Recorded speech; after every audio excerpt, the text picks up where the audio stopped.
नमस्कार, good evening and happy Easter Sunday. Easter Sunday ईसा मसीह के पुनरुत्थान, पुनर्जीवन और पुनर्जागरण का प्रतीक है।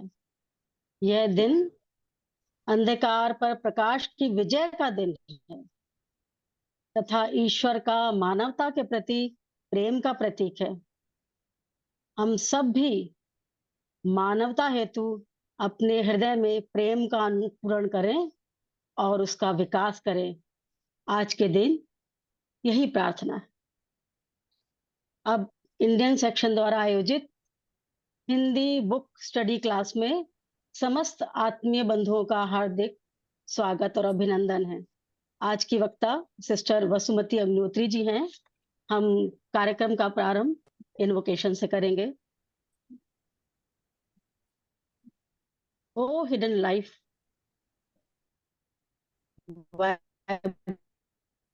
Atom, O hidden love, embracing all in oneness, may each who feels himself as one with thee know he is also one with every other.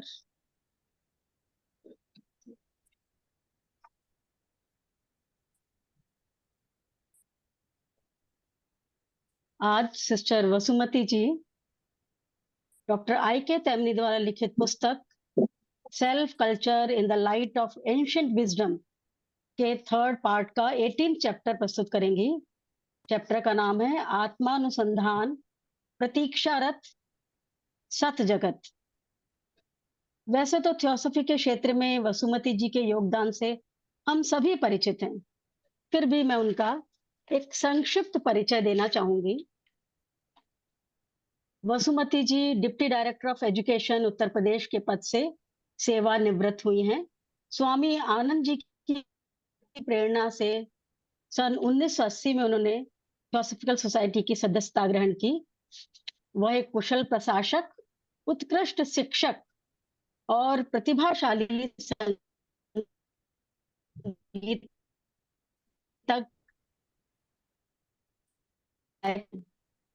College में अध्यापनरत थी। उस काल में भी वह थियोसॉफिकल सोसाइटी की एक सक्रिय सदस्य थी। वह लखनऊ में प्रज्ञा टीएस लॉज एवं मैत्री टीएस ग्रुप की संस्थापक सदस्य भी हैं। उनकी वाग्मिता एवं कुशलता पूर्वक विषय के प्रस्तुतिकरण की शैली के कारण उन्हें यूपी फेडरेशन ने कई वर्षों तक यूपी फेडरेशन का लेक्चरर नियुक्त किया।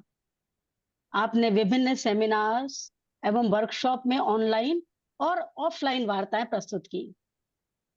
आपके व्याख्यान हृदय प्रसूत होते हैं तथा दैनिक जीवन में थियोसॉफी की शिक्षाओं को व्यवहारिक रूप देने में आप हमेशा प्रयत्नशील रहती हैं। वसुमती जी, आपका स्वागत है। कृपया अपनी वार्ता प्रस्तुत करें। वसुमती जी। धन्यवाद सुषमा जी, और आपने जो भी बोला मेरे बारे में उसके लिए बहुत आभार है आपका। और सभी आत्मीय बंधुओं को मेरा प्रणाम। जैसा कि सुषमा जी ने अभी अवगति ही कराया है कि डॉक्टर तैमिनी की आत्म साधना पुस्तक में अध्याय 18, जिसका नाम है आत्मानुसंधान प्रतीक्षा रथ सत जगत, तो इस टाइटल ने मुझे बहुत पुरानी एक स्मृति मेरे सामने ला दी, जिसको मैं आप लोगों से शेयर करने के पश्चात ही आगे बढ़ूंगी। वो स्मृति ये है कि बरसों पहले श्रद्धेय स्वामी आनंद जी ने एक बार कहा था कि वो वेट कर रहा है प्रकट होने के लिए, वो प्रतीक्षा कर रहा है प्रकट होने के लिए। तो ये उस समय मेरी समझ में शायद नहीं आया था, बहुत साल पहले की बात है। लेकिन जब हमने डॉक्टर तैमिनी की आत्म साधना पहले भी पढ़ी और अब पढ़ी, तो फिर उनका ये वाक्य मुझे कुछ कुछ समझ में आया। और इससे पहले जो चैप्टर हम लोगों ने पढ़ा था उसका जरा सा रेफरेंस दिए बिना ये हमें आगे का चैप्टर उतना समझ में नहीं आएगा। तो थोड़ा सा पहले की बात कर लेते हैं कि पिछले चैप्टर में हम लोगों ने अपने अंदर सच्ची आध्यात्मिक उत्कंठा जागृत करने के बारे में विचार किया था। तो सच्ची आध्यात्मिक उत्कंठा के बिना हम आत्मा की खोज कर ही नहीं सकते हैं। और इस पर विचार करने के लिए बहुत दो विधियां बताई गई थी, जिसमें इससे पहला जो था वो था आत्मानुसंधान, हमारा असत जगत, यानी कि अपने जीवन पर तथा जिस असत जगत में हम रहते हैं उस पर गहराई और गंभीरता से विचार करने पर पहली वाली विधि निर्भर करती है। और यह विचार ये पता लगाने के लिए किया जाता है कि निरुद्देश्य भटकते रहने, प्रभावहीन और अनमने प्रयत्न से जो मन या शरीर की दिनचर्या मात्र रह जाए, उसको करने के बजाय क्या ये आवश्यक है कि हम अपने अंदर के जीवन में परिवर्तन लाने के लिए कुछ सुनिश्चित प्रयत्न करें। दूसरा ये भी है कि हमने उसका अध्ययन किया और संभवतः हम ये समझ भी चुके हैं कि ये जगत जैसा ऊपर से दिखता है, वास्तव में वैसा है नहीं। मगर हमारे संतोष का कारण ये है कि हमें वास्तव में उसके सच्चे स्वरूप का बोध ही नहीं है। अगर असत जगत के सच्चे स्वरूप का बोध हमको हो जाए तो हमारे अंदर इस जगत से वैराग्य आने में जरा भी देर नहीं लगती। अब हम आते हैं दूसरी विधि पर। दूसरी विधि क्या है कि प्रतीक्षारत सत जगत, अर्थात इस जगत के गंभीर मानसिक विश्लेषण पर निर्भर करती है, जिसमें कि प्रवेश करने की हमें आकांक्षा और आशा है। हम सबका, इन सबका जो उद्देश्य इतना ही है कि यदि संभव हो तो हम जान सकें कि इस जगत से ही संतुष्टि और संतोष पा लेने के कारण हम किस चीज से वंचित हो रहे हैं। यदि हमें उस दिव्य सत्य जगत की जरा भी झलकी प्राप्त हो जाए तो हमें इस संसार में रहते हुए यहाँ के जगत का जो भी जिससे कि हम संतुष्ट हो जाते हैं सतही तौर पर, शायद हमको ये समझ में आ जाएगा कि हम उस दिव्य जगत के परम सुख और आनंद से वंचित हो जा रहे हैं। तो अब हम इसी विधि को आगे बढ़ाते, सॉरी,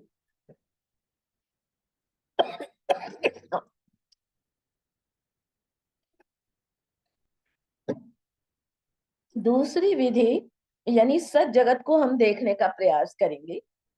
वास्तविक बोध की बात नहीं हो रही है यहाँ, क्योंकि यह तो बहुत बाद की स्टेज है। यहाँ हम सामान्य तौर पर यह समझ लें कि यहाँ इस जगत के पूर्ण और सुखी जीवन की उच्चतम कल्पना से उस दूसरे जगत का जीवन कहीं अधिक समृद्ध, वास्तविक और सजीव है। अर्थात यहाँ पर कितना भी सुख हमको मिल जाए, हमको लगे कि हम बिल्कुल हर तरफ से वो सुखी हैं, आनंदित हैं, लेकिन उसकी उससे कहीं अधिक ये दिव्य जीवन जो है, सत जगत है, वो समृद्ध है, वास्तविक है और सजीव है। और इसी पुस्तक में अगर हम याद करें तो हमारी बॉडी के जो 7 शरीर या 7 लोक जो हैं उनके बारे में वर्णन किया गया है। तो उसमें जो उच्च मनस, बुद्धि और आत्मिक, अर्थात हमारा जो हायर सेल्फ है, उसके स्वरूप के बारे में हम लोगों ने, जितने भी हमारे प्रबुद्ध वर्ग इसमें थियोसॉफी से जुड़ा है, वो जरूर ही इसके बारे में जानते होंगे। तो डॉक्टर तैमनी का ये कहना है कि ये तीनों जो हैं, ये सभी जो हैं सत जगत के अंग हैं, जिनमें प्रवेश करने के लिए सभी महान आध्यात्मिक गुरु हमें आमंत्रित करते हैं। अब देखना यह है कि हम भौतिकवाद में बहुत प्रवृत्त हो गए हैं और उसमें प्रवृत्त होने के बाद भी हमारे अंदर सत जगत के अस्तित्व के और उसमें प्रवेश करने की संभावना के प्रमाण इतने प्रबल हैं कि यदि हम निष्पक्षता से विचार करें तो हमें उसके अस्तित्व का विश्वास तो होगा ही और साथ ही काफी प्रेरणा भी मिलेगी। अब वो कह रहे हैं विश्वास हो जाना तो सरल है, परंतु इसका ये अर्थ कदापि नहीं है कि इस प्रकार के विचार से हमें उस सत जगत के स्वरूप का कुछ अनुमान हो सकेगा। और यही हमारी समस्या है कि हम उसको जाने तो जाने कैसे। जो इस जगत में प्रवेश कर चुके हैं वे केवल इसी यानी असत जगत से परिचित लोगों को ये नहीं बता सकते कि वो सत जगत वास्तव में कैसा है। ये बिल्कुल सत्य है कि हम सब लोग जो इसी जगत में रह रहे हैं और इसी को सच्चा मानते चले जा रहे हैं, तो हमको अगर वे जो हमारे ज्ञानी और हमारे जो गुरुजन और जो महात्मा गण हैं, वे अगर हमें बताएं भी तो किन शब्दों में बताएं कि वो सत जगत कैसा है। तो कहते हैं कि वे बस इतना ही कर सकते हैं कि सत जगत के होने की पुष्टि कर दें और प्रत्येक व्यक्ति इसमें प्रवेश कर सकता है, ऐसा वे बताते। वे इससे अधिक कुछ नहीं कर सकते। तो जो लोग इस सत जगत से परिचित हैं, उनकी ये असमर्थता बड़ी स्वाभाविक है। उसका कारण क्या है? कारण ये है कि ये जगत मन के क्षेत्र से परे है और इसमें प्रवेश करने के लिए हमें मन से परे जाना होगा। यदि प्रयत्न किया भी जाए तो प्रत्येक विवरण बड़ा अस्पष्ट, असत्य, प्रतीकात्मक या नकारात्मक ही होगा।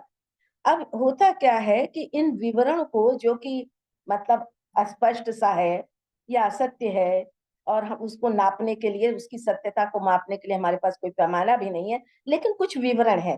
तो वो कह रहे हैं कि ऐसे विवरण अविश्वासी लोग अपनी संशयात्मक स्थिति से चिपके रहने के लिए बना लेते हैं, ये बहाना बना लेते हैं।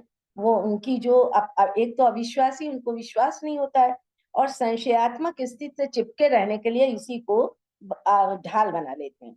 और जो निरुत्साही लोग यानी कि आलसी लोग हैं, वो इस जगत की भ्रांतियों एवं आकर्षणों से मुक्त होने के लिए कुछ भी ना करने के लिए इस बात को एक बहाना बना लेते हैं। जैसा कि हम प्रायः देखते हैं अपने जीवन में, हम स्वयं भी अपने आप को देखें तो शायद ये बात हमें कुछ कुछ सत्य भी लगेगी। यही कारण है कि इस सत जगत का अस्तित्व और स्वरूप सदैव एक रहस्य बना रहेगा। इस जगत में प्रवेश करने के लिए जो योग्य और तत्पर हैं, केवल वे ही इन अस्पष्ट से वर्णनों में निर्वासन से अपने असली घर को लौटने के ईश्वरीय आवाहन को समझ सकेंगे।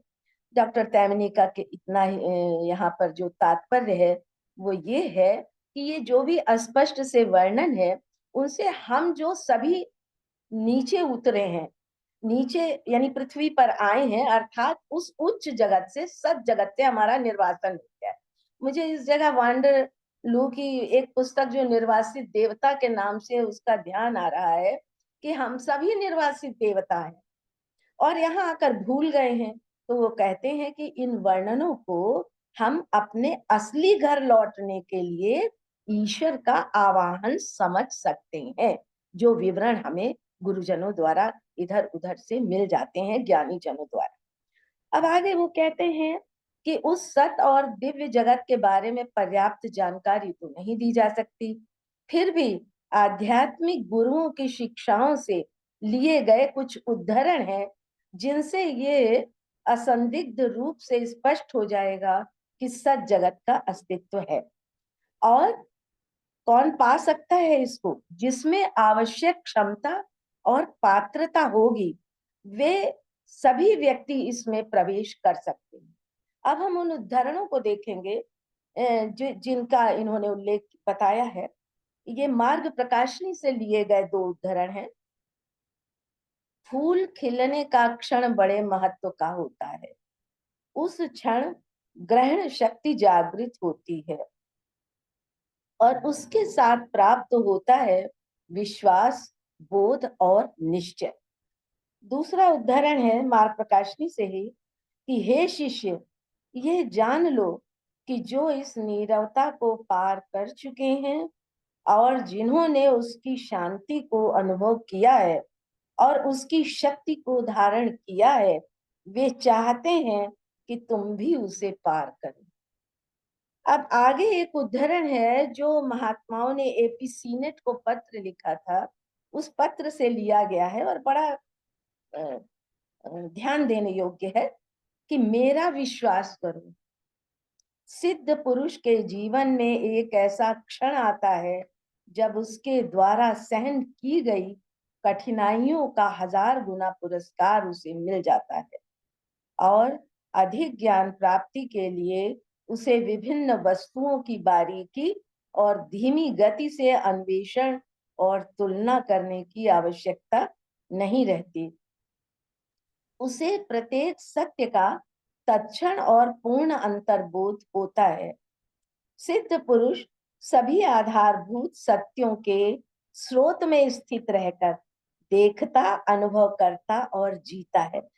इस सिद्ध पुरुष सभी आधारभूत सत्यों के स्रोत में, यानी जो आदि स्रोत इस पूरे जगत का कारण है, उस स्रोत में स्थित रहकर, यानी उनकी क्या स्टेज होगी हम कल्पना कर सकते हैं, विश्वास से नहीं समझ सकते हैं। तो वो कहते हैं कि वह स्रोत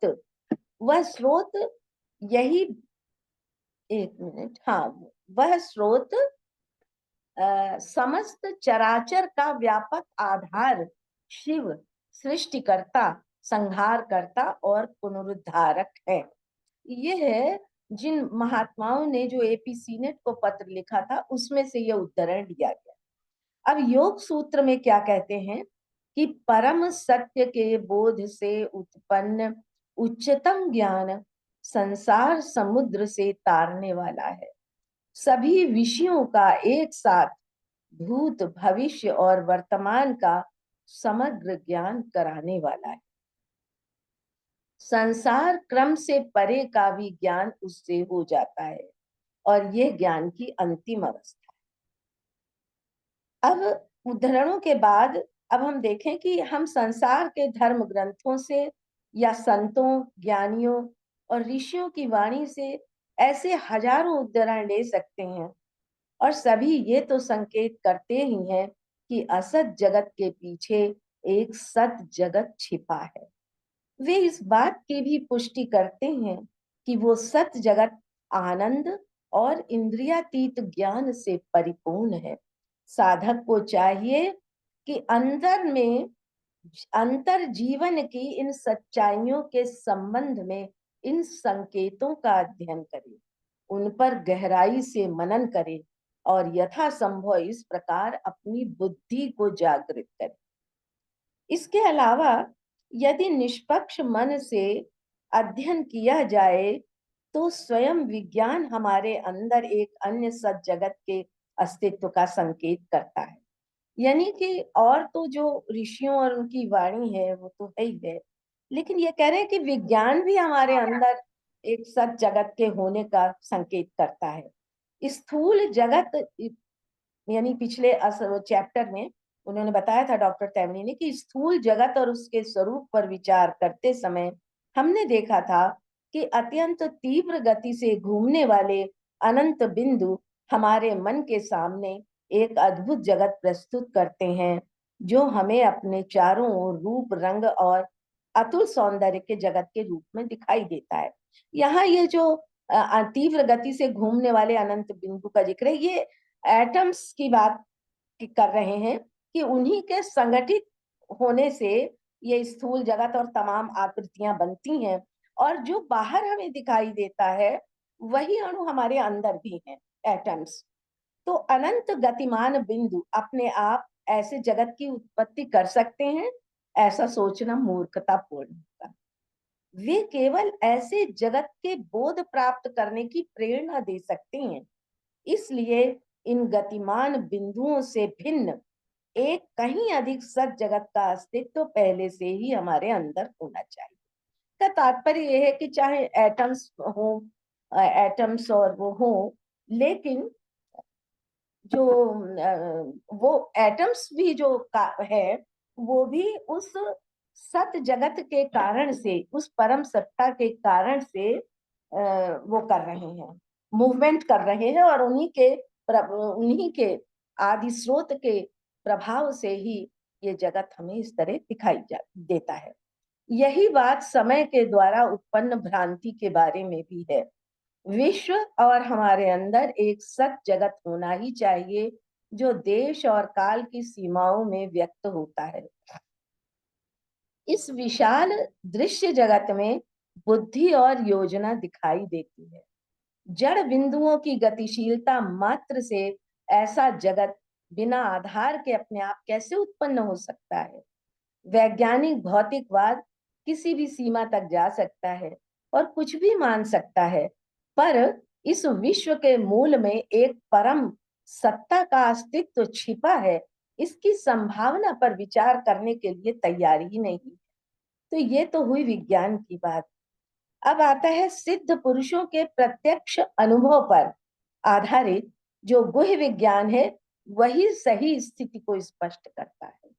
वही पदार्थ या जड़ और मन दोनों जगतों के अस्तित्व में सामंजस्य स्थापित करता है, और वह असंदिग्ध रूप से यह घोषणा करता है कि दोनों जगत एक सत जगत की अभिव्यक्तियां हैं तथा उसी में स्थित है।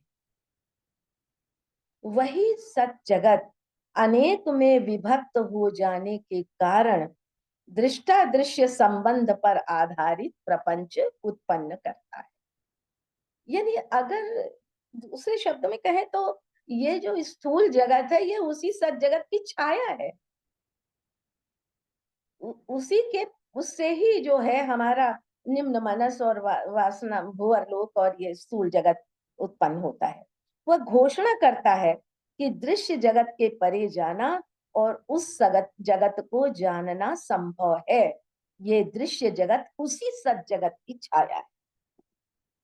अब वो एक उदाहरण के द्वारा और स्पष्ट करते हैं कि जब हम सिनेमा के पर्दे पर छाया देखते हैं तो हमें उस छाया चित्र में बड़ा रस आता है, क्योंकि हम जानते हैं कि इन छायाओं को उत्पन्न करने वाले वास्तविक पुरुष, स्त्री और बच्चे हैं। हम ये भी जानते हैं कि वो केवल खेल मात्र नहीं है, बल्कि हमारे जीवन में पाई जाने वाली वास्तविकताओं का चित्रण है। तो पर्दे पर आने जाने वाली छायाओं के कारण नहीं, बल्कि हमारे वास्तविक जीवन से संबंधित बातों के कारण ही हम किसी चलचित्र में इतना अधिक रस ले पाते हैं। इससे हमें इस बात का संकेत मिलता है कि जिस असत और नश्वर जगत में हम रहते हैं, हम घूमते फिरते हैं, उसमें हम इतनी रुचि क्यों ले लेते हैं। इस दृश्य जगत में बहुत ही डॉक्टर तैमिनी ने इसको बड़ी स्पष्टता से आगे बताया है कि इस दृश्य जगत में हमारी रुचि इस कारण है कि ये दृश्य हमारे अंदर की अदृश्य वास्तविकताओं की छाया है। इसी बात से इन छायाओं के वास्तविक होने का भान होता है। हम उन्हें तब तक सत्य ही मानते रहते हैं जब तक कि हम ये पता न लगा लें कि ये तो केवल छायाएं थी। भ्रांति का जगत सत जगत की छाया है। जब हम आत्मा की खोज के मार्ग पर बढ़ते हैं तो हमें बस यही प्रयत्न करना है कि हम छाया को छोड़कर उस सत्य को पकड़ लें जो हमारी चेतना में ये छाया उत्पन्न करता है। यदि हम अनजाने में किसी छाया के पीछे दौड़ें और अचानक जान लें कि वो तो केवल छाया है, तो इसमें परेशान होने की क्या बात है। विवेक जागृत होने पर शून्यता और रिक्तता की ये भावना कभी कभी हम पर हावी हो जाती है। शून्यता और रिक्तता, वह भी इस भ्रांति का ही एक अंग है और कुछ समय बाद समाप्त हो जाएगी। अपने परितोष में विघ्न उत्पन्न होने पर तो हमें प्रसन्न होना चाहिए। परितोष यानी जब भी हम बहुत ज्यादा प्रसन्न हैं या पुरस्कार हमें मिला हुआ है, सुखी हैं, तो उसमें विघ्न उत्पन्न होने पर हमें प्रसन्न होना चाहिए।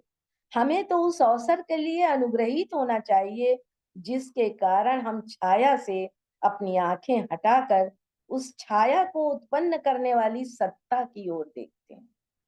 मतलब जब वहां हमें ठोकर लगती है तभी तो हम उसकी ओर देख पाते हैं। एक उदाहरण है कि यदि कोई बालक पृथ्वी पर हवाई जहाज की छाया देखता है तो वो तुरंत आकाश में उस सच्चे हवाई जहाज को देखने के लिए अपनी आंखें ऊपर उठाता है जिसकी छाया पृथ्वी पर पड़ रही थी। अतः यदि हमें अपने आसपास का जीवन एक अवास्तविक घटनाक्रम के रूप में दिखाई दे तो हमें अपने अंदर उस सत्य को देखने का प्रयत्न करना चाहिए जिससे यह सब कुछ उत्पन्न हो रहा है। कितना ध्यान देने की बात है ये। हमारी चेतना के केंद्र से ही ये सब छायाएं बाहर व्यक्त हो रही हैं। धर्म ग्रंथों में या संतों और गुह्यविदों की वाणी में सत्य का जो स्वरूप बताया गया है, उस पर गहराई से मनन करने पर संभवतः हमें अपने अंदर जाने की प्रेरणा मिले और मन की गहराइयों में हम वह खोज प्रारंभ कर दें। परंतु उससे पर्याप्त प्रेरणा नहीं मिलती, क्योंकि ये कार्य अधिकांशतः मनोलोक पर ही होता है। वास्तव में आवश्यकता इस बात की है कि अपने अंदर स्थित दिव्य जीवन के प्रति इतना प्रबल आकर्षण पैदा हो जो हमें उसकी ओर खींचे और आवश्यक क्रिया शक्ति प्रदान करे। खींचे और उसकी पूर्ति के लिए आवश्यक क्रिया शक्ति भी प्रदान करे। उसी की तो हम में प्रायः कमी रहती है। वह आकर्षण या खींचने वाली शक्ति कुछ और नहीं है। क्या है? ईश्वर के प्रति प्रेम या भक्ति है। प्रेम या भक्ति ही है जो हमें अपने अंदर की ओर खींच सकती है। यदि हम प्रबल आध्यात्मिक उत्कंठा जागृत करना चाहते हैं तो पहले उसके प्रति हमारे अंदर प्रेम उत्पन्न हो। यह प्रेम और गहन विचार मिलकर हमारे अंदर बुद्धि को प्रेरित करेंगे और बुद्धि जागृत होकर जब मन में प्रवेश करेगी तो हमारी सारी समस्याएं ही हल नहीं हो जाएंगी, हमारा आंतर जीवन भी निरंतर विकसित होने लगेगा। हम ध्यान करें, इसी आत्म साधना में डॉक्टर तैमनी ने मन और बुद्धि के बीच का जो अंतर बताया है, तो ये बहुत जरा सा है, रेफरेंस दे दें तो और क्लियर हो जाएगा कि बुद्धि कैसे मन में प्रवेश करेगी। कि जैसे एक अंधेरा कमरा है और उसमें सामान भी रखा हुआ है, हम अंधेरे में टटोल टटोल कर कभी इधर टकराते हैं कभी उधर टकराते हैं, लेकिन जैसे ही उसमें लाइट जल जाती है तो हमें हर चीज बिल्कुल साफ और ठीक दिखाई देने लगती है। ऐसे ही अंधेरे कमरे में प्रकाश का जल जाना ऐसा ही है जैसे बुद्धि बुद्धि जो है वो हमारे मन के क्षेत्र में अपना प्रकाश डाल दे। सारे विजन हमको क्लियर दिखाई देने लगते हैं और बहुत सारे विकार हमारे नष्ट भी हो जाते हैं उसके प्रकाश में, और हमें उच्च जगत की ओर वो जाने में सहायता करते हैं। ईश्वर के एक अंश का अन्य अंशों के प्रति आकर्षण ही प्रेम है। हम कहते हैं भाई सभी में वही एक ईश्वर है और कोई है ही नहीं उसके सिवा, द्वितीयो नास्ति, शंकराचार्य ने कह दिया। वे कहते हैं ईश्वर के एक अंश का अन्य अंशों के प्रति आकर्षण ही प्रेम है। जब ये अंश मन और पदार्थ के अलग अलग कोशों के आवरण में आबद्ध हो जाते हैं तब इस आकर्षण का अनुभव होता है। यानी जब हम इन कोशों में अभिव्यक्त हो जाते हैं, देह में अभिव्यक्त हो जाते हैं, तो वे कहते हैं कि इस आकर्षण का अनुभव तब होता है। अभिव्यक्ति में जो शक्ति इन अंशों का पृथक अस्तित्व बनाए रखती है, यह उसकी बिल्कुल विपरीत शक्ति है। ये जरा समझने की बात है कि अभिव्यक्त होने के लिए हमें विभाजित होना पड़ता है। आप बहुत गहरे में विचार करें इस पर कि अभिव्यक्त होने के लिए हमें विभाजित होना पड़ता है, और जो शक्ति विभाजित करके अभिव्यक्त होने में लग रही है, लेकिन ये शक्ति उसकी विपरीत है। कैसे? अतः प्रेम का जो स्वरूप है ही यह है कि वो अभिव्यक्ति से बाहर निकलने का प्रयत्न करता है। यदि हमें प्रेम, जिसकी की यहाँ पर चर्चा है या जिसके बारे में वो संकेत कर रहे हैं, वो यही है कि अभिव्यक्त आकृति से, अभिव्यक्त उपाधि से अंदर का जो हम निकाल लेते हैं, जो अंदर है स्थित, उसको जब समझने लगते हैं तब समझिए कि वो प्रेम है, वो जिसको कि ढाई आखर प्रेम का पढ़े पंडित होए, वो वाली बात है। इस तरह हम अपनी समग्र अवस्था प्राप्त कर लेते हैं।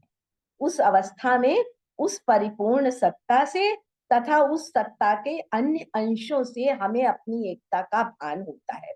ये बिल्कुल वही भाव है, देखिए, जो हमारी प्रेयर में है कि जो जन करे एकत्व का अनुभव तुम्हारे साथ में, जाने अतः वह है परस्पर एक सबके साथ में। हम है ना, कि जो आपसे एकता का अनुभव कर लेता है वो फिर सभी अंशों के प्रति एकता का अनुभव कर लेता है, वो उन्हीं अंशों में से एक है।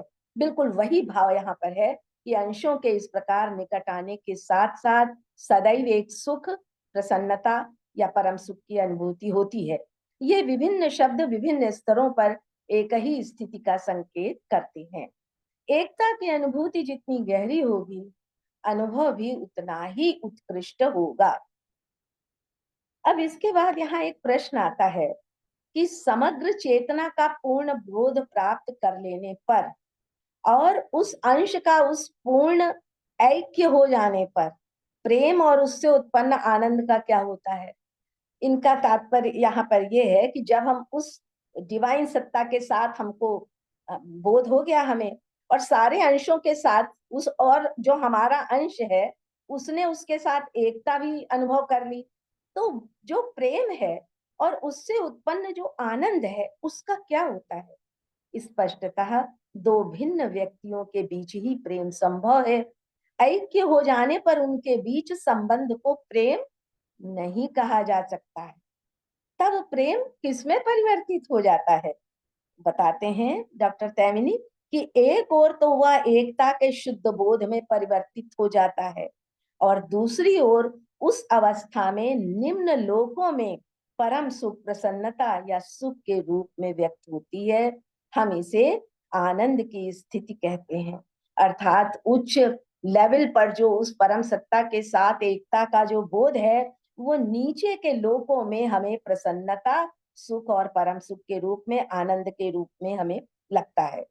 जिस लोक पर विलकता नहीं, पृथकता नहीं, एकत्व होता है, वहां आनंद ही परम सुख, प्रसन्नता और सुख का स्रोत और प्रतिरूप होता है।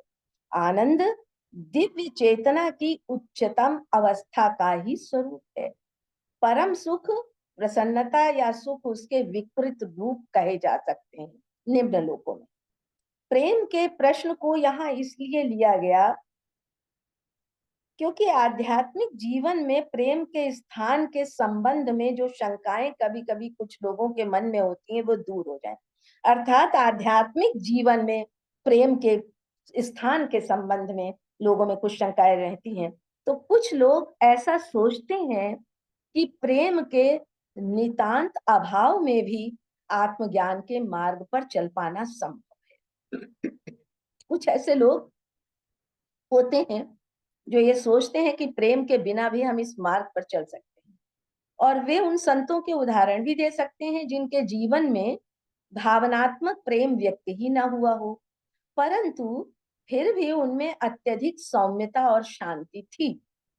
क्या इसका ये अर्थ है कि उनके उसके विकास में प्रेम का कोई स्थान ही नहीं था? ऐसा कदापि नहीं है।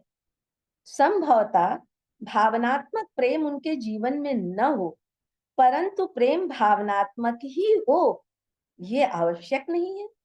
इसका स्वरूप अभिव्यक्ति के माध्यम पर निर्भर करता है। ये वाक्य को हम बहुत ध्यान दें कि इसका स्वरूप अभिव्यक्ति के माध्यम पर निर्भर करता है। अर्थात निम्न मनस और वासना शरीर और मेरा स्थूल शरीर, ये तीन मेरे माध्यम है। ठीक है, अब ये बताते हैं कि यदि यह वासना कोश के माध्यम, यानी यह मतलब ये प्रेम वासना कोश के माध्यम से व्यक्त होता है, तो यह उस प्रबल भावना का रूप ले लेता है जिसे हम प्रायः प्रेम कह देते हैं। दूसरा, यदि यह मनस कोश के माध्यम से व्यक्त होता है तो इसमें भावनात्मक अनुभूति का अभाव हो सकता है, परंतु तब यह सत्य की खोज के लिए प्रबल जिज्ञासा का रूप ले सकता है और तीव्र विवेक के बल पर उसी स्थिति को प्राप्त कर सकता है, और ये मार्ग फिर ज्ञान योग का मार्ग है। इसके अलावा यदि इसकी अभिव्यक्ति मानव स्वभाव का जो तीसरा पक्ष विल पावर यानी संकल्प शक्ति है उसके माध्यम से हो, तो अपनी संकल्प शक्ति मात्र के बल पर वह अपने तथा अपने लक्ष्य के बीच में उत्पन्न सभी बाधाओं पर विजय प्राप्त कर देगा।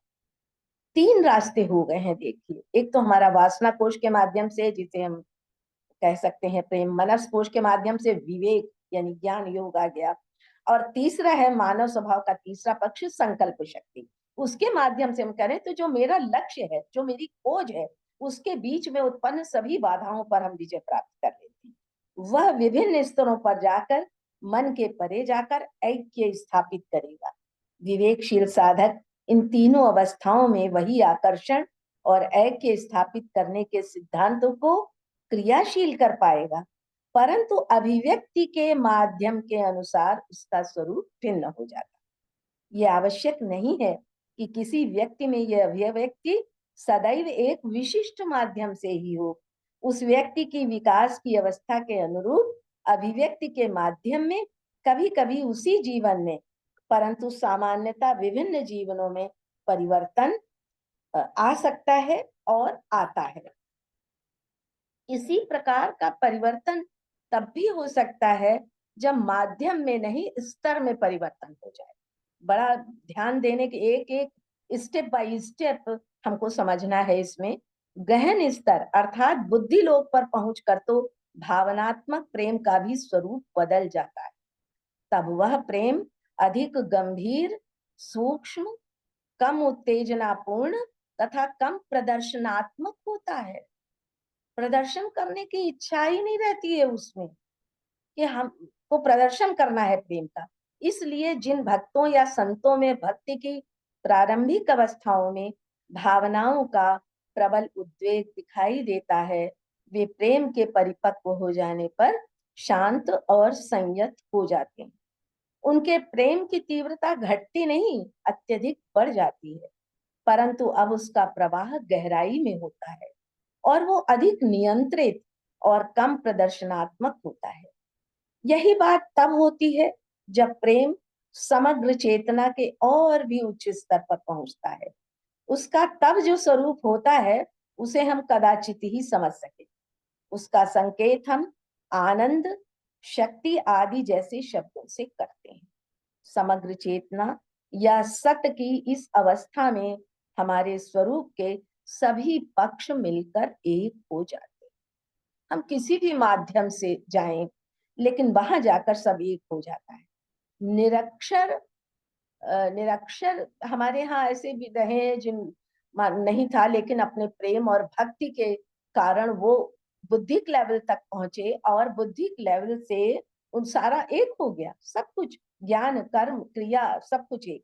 इसलिए निम्न स्तरों पर प्रेम के इतने विभिन्न स्वरूप उस अवस्था में मिलकर एक हो जाते हैं। व्यक्तिगत विशिष्टता के कारण संभवतः थोड़ा सा प्रभाव शेष भले ही रह जाए।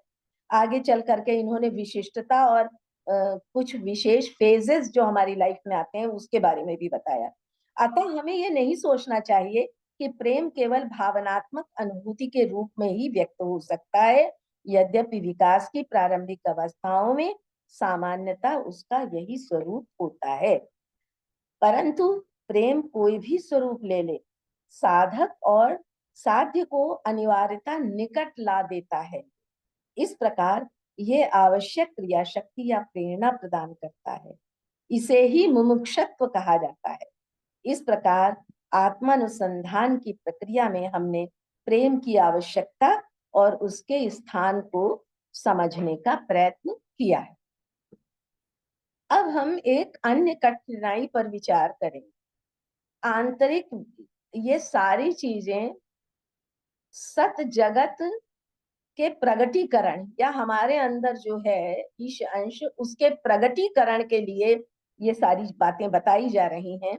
अब इसमें जो कठिनाई है कि आंतरिक विकास के मार्ग पर चलने के लिए आवश्यक विश्वास और प्रेरणा प्राप्त कर लेने पर ये कठिनाई अधिकांश साधकों को होती है।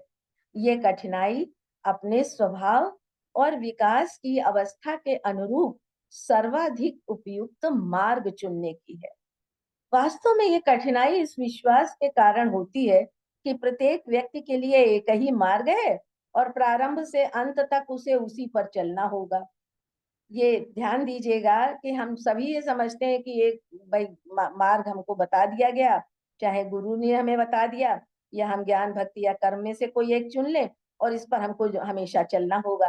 तो ये कहते हैं कि ये समझ पाना कठिन है कि ये गलत धारणा कैसे प्रचलित हुई, जबकि बहुत ही स्पष्ट कथन इसके विपरीत बात बताते हैं। उदाहरण इन्होंने दिया है मार्ग प्रकाशनी के, 2 उदाहरण है जो बहुत ही इंपॉर्टेंट है मार्ग प्रकाशनी में। पहला है, प्रत्येक व्यक्ति पूर्णतः स्वयं अपना मार्ग, सत्य और जीवन।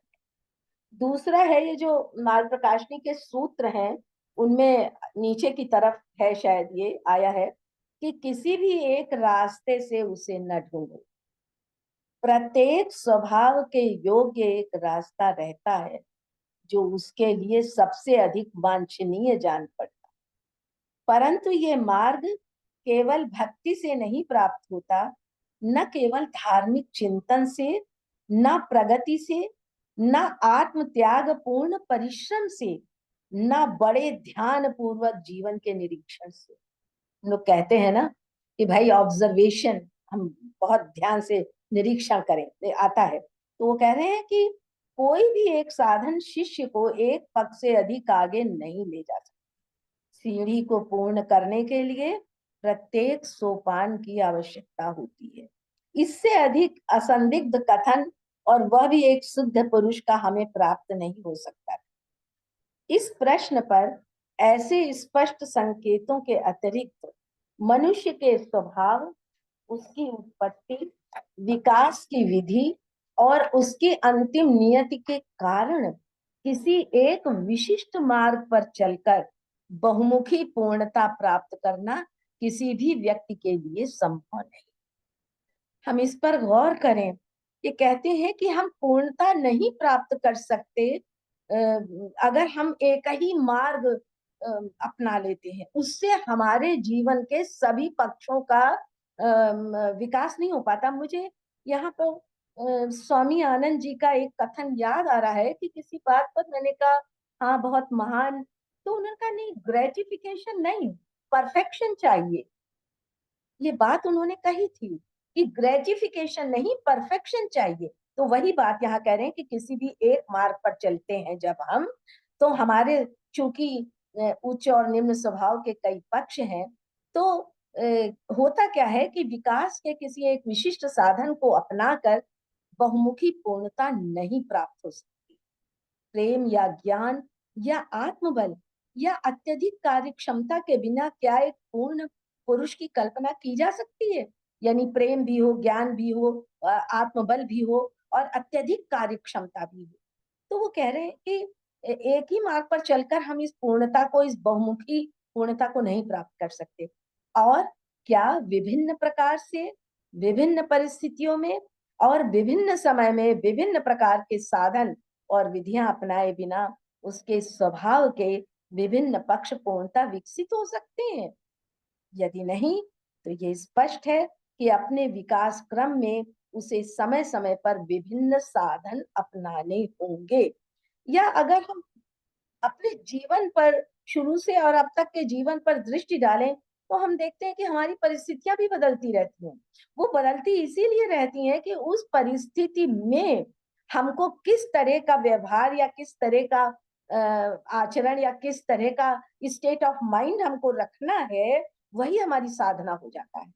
जैसे ये स्वाभाविक है कि कभी वह एक साधन पर अपना ध्यान केंद्रित कर दे, क्योंकि कुछ समय तक उस साधन पर संपूर्ण ध्यान केंद्रित करने पर कोई विशिष्ट गुण विकसित हो सकता है। दूसरे, प्राप्त वातावरण, परिस्थितियां सामान्यतः उसके स्वभाव के एक विशिष्ट पक्ष के विकास के लिए ही आती हैं और हमें उसका उपयोग करना होता है।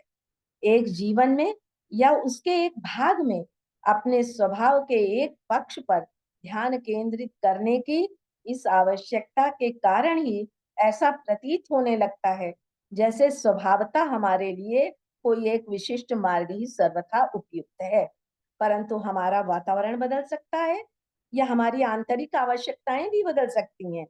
तब कोई दूसरा मार्ग या विकास की अन्य दिशा वांछनीय नहीं, अनिवार्य भी हो सकती है।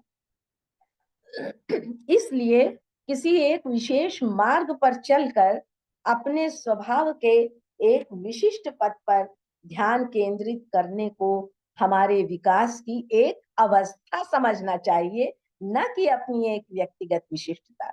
यहाँ इन्होंने क्लियर कर दिया है, कहते हैं ना कि हर व्यक्ति यूनिक है और जो ये व्यक्तिगत विशिष्टता है, प्रकृति उसे किस रहस्यमय तरीके से मेंटेन करती है, ये एक रहस्य है। तो ये विशिष्टता अलग है। और ये जो गुण डेवलप करने की बात है, कोई कोई गुण हमारे अंदर आना चाहिए, तो ऐसी अवस्थाएं जो आती हैं उन्हें हम एक अवस्था, भाई मान लीजिए कोई स्थिति है, वो शॉर्ट टाइम के लिए आई और उस अवस्था में हम वो गुण हमारे अंदर डेवलप हो गया, फिर वो खत्म हो गई। अब दूसरी है, तो जो लॉन्ग टर्म चीजें होती हैं उनसे हमारे अंदर कुछ दूसरे गुण उत्पन्न होते हैं, जैसे धैर्य है, जैसे दूसरे को समझ पाने की क्षमता है, और आदर है, प्रेम है, ये सब चीजें भी हमारे अंदर विकसित होती हैं। लेकिन व्यक्तिगत विशिष्टता इससे बिल्कुल डिफरेंट है। अतः हमें अपने आंतरिक विकास की आवश्यकताओं के अनुसार किसी दूसरे मार्ग पर चलने के लिए तैयार रहना चाहिए। जब हम किसी एक विशिष्ट पक्ष पर अपना ध्यान केंद्रित कर रहे हो, तो भी हमें दूसरे पक्षों की जानबूझकर उपेक्षा करने की भूल नहीं करनी चाहिए, क्योंकि सभी पक्षों का पूर्ण विकास होना आवश्यक है। ऐसा होता है कि कभी कभी हमने कोई एक नियम बना लिया कि जैसे आज के दिन आज मेरे जीवन में जो भी कॉल्स आएंगी सर्विस की, मैं सेवा करूंगी। ठीक है, मैंने महीने भर इसे चला दिया। लेकिन इसके साथ साथ कुछ और भी चीजें हो सकती हैं जिनका हमें उपेक्षा नहीं करनी है, उनको भी साथ में अप्लाई करना। इस एक नियम के साथ साथ दूसरी चीजों को भी हमको देखना पड़ेगा और उनको एडॉप्ट करना पड़ेगा। जीवन को अलग अलग खंडों में विभाजित नहीं किया जा सकता। किसी एक पक्ष का अत्यधिक विकास बिना अन्य पक्षों के साथ साथ विकास के संभव नहीं है। ऐसा अगर प्रयत्न करने पर तो हम असंतुलित और एकांगी हो जाएंगे, हमारी कार्य क्षमता बहुत कम हो जाएगी। बहुमुखी पूर्णत्व और संतुलित विकास ही हमारा लक्ष्य होना चाहिए। भले ही कुछ समय तक किसी एक पक्ष के विकास पर हमें असाधारण ध्यान दे, हो सकता है कि हमारे अंदर कोई ऐसी चीज हो जिसे कट ऑफ करने के लिए हमें दूसरा कोई क्वालिटी या गुण हमें अपने अंदर लाना है, तो उसके लिए हमें कड़ी मेहनत करनी पड़ती है और असाधारण ध्यान भी देना पड़ता है। लेकिन जब वो चीज होने लगती है, धीरे धीरे वो मेरे स्वभाव का एक पार्ट बनने लगती है, तब हम दूसरी चीजों पर भी ध्यान दे सकते हैं। मानवीय चेतना का विकास और मानव का दिव्य परिपूर्णता तक पहुंचना इतनी गूढ़ व्यक्तिगत प्रक्रिया है कि उसके लिए मार्ग शब्द का प्रयोग करना अनुचित लगता है। प्रत्येक जीवात्मा अपने अंदर में बाहर की ओर जीवन के नियम के अनुसार व्यक्त होता है। बहुत ध्यान देने वाला वाक्य है ये, कि हर जीवात्मा जैसा वो अंदर से है, वो बाहर जब व्यक्त जीवन के नियम के अनुसार होता है, तो उसका अंदर जो है वही बाहर व्यक्त होता है। कोई भी ये नहीं बता सकता कि उसकी अभिव्यक्ति किस प्रकार होगी और अगली अवस्था में वह किस परिस्थिति में होकर गुजरेगा। कोई विधि निश्चित कर देना या किसी एक निश्चित ढंग से उसे व्यक्त होने के लिए बाध्य करना ऐसा ही है जैसे गुलाब की कली को खिलते और पुष्प बनते देखते हैं, तो क्या उसका कोई मार्ग निश्चित होता है? क्या हम कह सकते हैं कि गुलाब का फूल खिलने के लिए एक निश्चित मार्ग पर चल रहा है? एक प्रकार से तो ऐसा ही होता है, क्योंकि अंदर और बाहर से कार्य करने वाली शक्तियों के प्रभाव से ये बराबर ध्यान रखें कि एक मेरे अंदर, चाहे वो कोई भी चीज हो प्रकृति में, उसके अंदर से और बाहर की शक्तियों के साथ मिलने से ही उसका विकास होता है। प्रभाव से वह एक के बाद एक समान परिवर्तन क्रमों में से होकर गुजरता है, परंतु फिर भी यह ऐसा निश्चित मार्ग नहीं जिस तक उसकी क्रिया सीमित हो जाए। ये अंदर से प्रारंभ होकर बाहर की ओर होने वाले परिवर्तनों की एक श्रृंखला है। गुलाब के फूल के इन परिवर्तनों का स्वरूप और क्रम बहुत कुछ निश्चित सा रहता है, क्योंकि उसे एक मूलाकृति के अनुरूप खिलना होता है। परंतु मनुष्य की बात भिन्न है, वह किसी मूल आकृति के अनुसार विकसित नहीं होता। इसलिए सभी मनुष्य एक ही प्रकार से विकसित नहीं होते और परिवर्तनों के पूर्व निश्चित क्रमों का अनुसरण नहीं करते। जैसे पुष्प खिल रहा है, उसका जो परिवर्तन है निश्चित है, उन परिवर्तन क्रमों से वो गुजरेगा। लेकिन मनुष्य के साथ ऐसा नहीं होता कि पूर्व से परिवर्तन का क्रम जो है बड़ा निश्चित है और नियम बने हुए हैं, और हम उसी के अनुसार विकसित हो, ऐसा नहीं है। वो कह रहे हैं सभी मनुष्य एक प्रकार से नहीं विकसित होते हैं, क्योंकि यदि ऐसा होता तो वास्तव में मनुष्य को इच्छा अनुसार स्वयं को मुक्त करने की स्वतंत्रता ही ना होती। प्रत्येक व्यक्ति को 7वें कल्प तक रुकना ही पड़ता, जैसा कि हम में से बहुतों ने निश्चय कर रखा है। प्रत्येक जीवात्मा एक विशिष्ट इकाई है और आत्मा में नित्य विद्यमान अपने विशिष्ट पूर्णत्व को ही उसे व्यक्त करना है। इस दृश्य जगत में पूर्णत्व कैसे व्यक्त होगा यह पहले से निश्चित नहीं है। अतः ये कहा जा सकता है कि वास्तव में हमें सदा के लिए कोई एक मार्ग नहीं चुनना है। हमें अपनी आंतरिक आवश्यकताओं के अनुसार किसी एक विशिष्ट मार्ग पर कुछ समय तक चलना है। ये जानना कि हमारी आवश्यकता क्या है और हमें किस मार्ग पर चलना है, एक ऐसा प्रश्न है जो हमारे सामने एक तीसरी कठिनाई पैदा कर देता है, और वो क्या है? पथ प्रदर्शन की समस्या को खड़ा करता है। मार्ग पर चलने के लिए समुचित निर्देशन प्राप्त करने की कठिनाई हमको होती है। मनुष्य को ऐसा पथ प्रदर्शन उसके अपने अंदर से ही प्राप्त हो, यह तो उसकी संरचना के स्वरूप में निहित है। हमारे जो भी संरचना है हमारे शरीर की, 7 कोशों के साथ हम हैं, तो उसमें अंदर से ही हमको गाइडेंस मिले, ऐसा उसमें है, निहित है। उसका जीवन दिव्य चेतना का केंद्र है, उसके जीवन का आदि स्रोत व परम सत्ता है, जो इस व्यक्त जगत का आधार है और उसके विकास को शक्ति और निर्देशन प्रदान करता है। वह एक ऐसा व्यक्ति है जिसमें वे सब शक्तियां और क्षमताएं सुप्तावस्था में विद्यमान है, जिन्हें हम समिष्ट के कार्य करते हुए देखते हैं। अर्थात जो शक्तियां बाहर सृष्टि में कार्य कर रही हैं, वे सब मेरे अंदर भी सुप्तावस्था में विद्यमान है। और जैसे जैसे मेरा विकास होता है, यही सुप्त क्षमताएं एक एक करके उसके अंदर से विकसित होकर धीरे धीरे कार्य करने लगती हैं, और इसी को आंतरिक प्रस्फुटन कहते हैं। और यही है दिव्य चेतना का प्रगटीकरण, सत जगत का प्रगटीकरण। और अंत में मार्ग प्रकाशनी का एक कोटेशन है जो मैं कोट करते हुए इसको अपने वार्ता को समाप्त करूंगी। संसार का प्रकाश तुम्हारे अपने अंदर ही है, केवल वही प्रकाश मार्ग को प्रकाशित कर सकता है। यदि तुम उसे अपने अंदर में देखने में असमर्थ हो तो उसे कहीं और ढूंढना व्यर्थ है। कहीं बाहर है, जो अंदर है वो बाहर भी है, यथा पिंडे तथा ब्रह्मांडे। मगर जब हमको अंदर देखना है, हमें गाइडेंस अपने अंदर से लेना है, तो उसे कहीं बाहर ढूंढना व्यर्थ है। और इसी के साथ मैं अपनी वाणी को विराम देती हूँ। आप सबने इतने धैर्य के साथ सुना, आप सभी का बहुत बहुत आभार।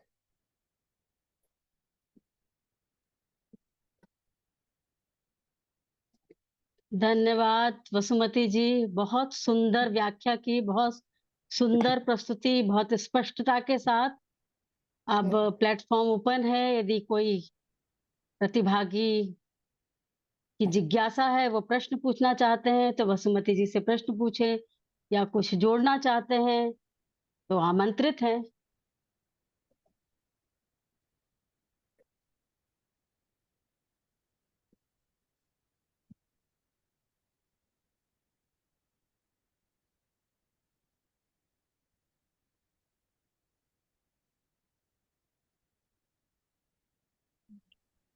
आदरणीय वसु जी, मेरी आवाज आप तक पहुंच रही है? प्रभा हाँ बोल हाँ रहे आ हैं। रही है। हाँ हाँ हाँ, बोलिए बोलिए।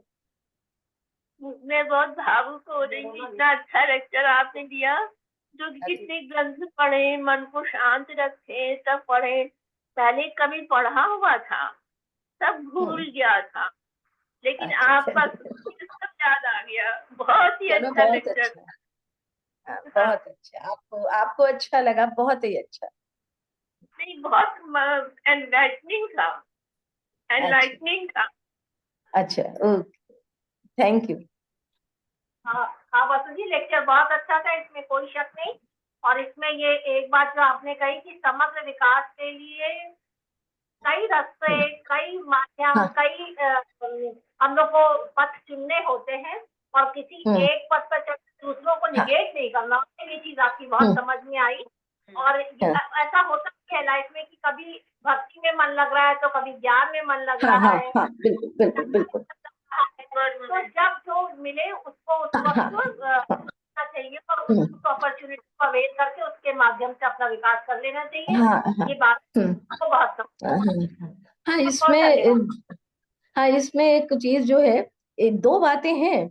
एक तो मेरी आंतरिक आवश्यकता के अनुसार है, जब हम किसी पर कंसेंट्रेट करके कुछ दिनों उस पर करेंगे, आंतरिक आवश्यकता मेरी क्या है। दूसरा, जो प्रारब्ध से परिस्थिति आ गई है मेरे सामने, उस परिस्थिति में जब हम जिएंगे और उसको चलेंगे उस पर, तो वहां भी वो गुण उत्पन्न, तो अंदर और बाहर दोनों से हमारे स्वभाव के सभी पक्षों का विकास होता है।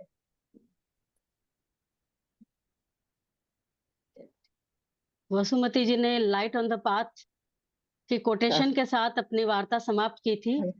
तो मुझे याद आता है कि longest journey for shortest destination, बिल्कुल, बहुत सही, बहुत लॉन्गेस्ट सही। Journey for shortest destination. उसके लिए हमको भीतर झांकना होगा। भीतर और सबसे पहली बात, सिद्ध पुरुष कितना भी संकेत कर दें, लेकिन हाँ, हमारे अंदर यदि वो इंटेंस डिजायर नहीं है, तो हम तीव्र किसी भी मार्ग पर नहीं चल सकते। और दूसरी बात, उसके लिए हमको सेल्फ डिस्कवरी करनी होगी और सेल्फ ब्लूप्रिंट बनाना होगा, खुद ही रूपरेखा बनानी होगी। बिल्कुल उसके लिए बिल्कुल, कोई दूसरी रूपरेखा नहीं बना सकता। नहीं आप ही नहीं की बना बातों में से मैं बात सकता। हाँ बिल्कुल कह रही ठीक हूँ। कह रहे हैं आप। हाँ, हाँ बिल्कुल सही कह रहे हैं। और इस इसीलिए मैं एक संसार में, हाँ हाँ इस संसार में अभी मैं क्लेरा हाँ एमकॉर्ड का एक आर्टिकल पढ़ रही थी कि हाँ 7 रेज हैं और हम्म, सबका जो है एक डोमिनेंट रे है, टेम्परा एक जो है वो हाँ हाँ की नोट है और एक सब्सिडरी हाँ रे है। तो हम्म, सब अपने अपने जो उनका पोटेंशियल है उसके पोटेंशियल, अनुसार जो है उस मार्ग पे चलते हैं। और हम्म, कोई भी मार्ग ऊंचे, हायरार्की नहीं है उसमें हाँ हाँ कि हाँ, उसमें कोई कोई वो नहीं हायरार्की है, हो। कुछ नहीं है कोई भी उसमें। किसी भी मार्ग से उस तक आ सकता है, चाहे हम कितने भी गु सिद्धांत पढ़ लें, कितने भी हम्म, सीक्रेट डॉक्ट्रिन्स पढ़ लें, लेकिन जब तक हम भीतर नहीं झांकेंगे, झांक रहे हैं, हाँ, हाँ, इसमें हाँ हाँ, इसमें हाँ, हाँ, आप ही जिन की बात ढूंढा को तिन आगे, पाइया, हाँ हाँ, गहरे पानी जिन खोया पैठ। बैठ, हाँ इसमें लेकिन वही चीज है कि पहली शर्त है तीव्र, तीव्र या प्रबल आध्यात्मिक उत्कंठा का होना, है ना, जो जी, हमें खींचे, वो ऐसी आकर्षण जो हमें खींचे अंदर, और क्रियाशक्ति। तो प्रबल आध्यात्मिक उत्कंठा, बार बार डॉक्टर तैमनी ने जगह जगह इसका प्रयोग किया है कि तीव्र उत्कंठा अध्यात्म की, तभी हम अंदर जाएंगे। तो ये होना बहुत मस्ट है। ठीक, मुझे लग रहा है हो गया है समय। जी।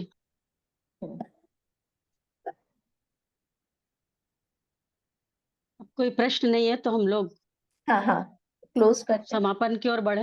हाँ हाँ बिल्कुल।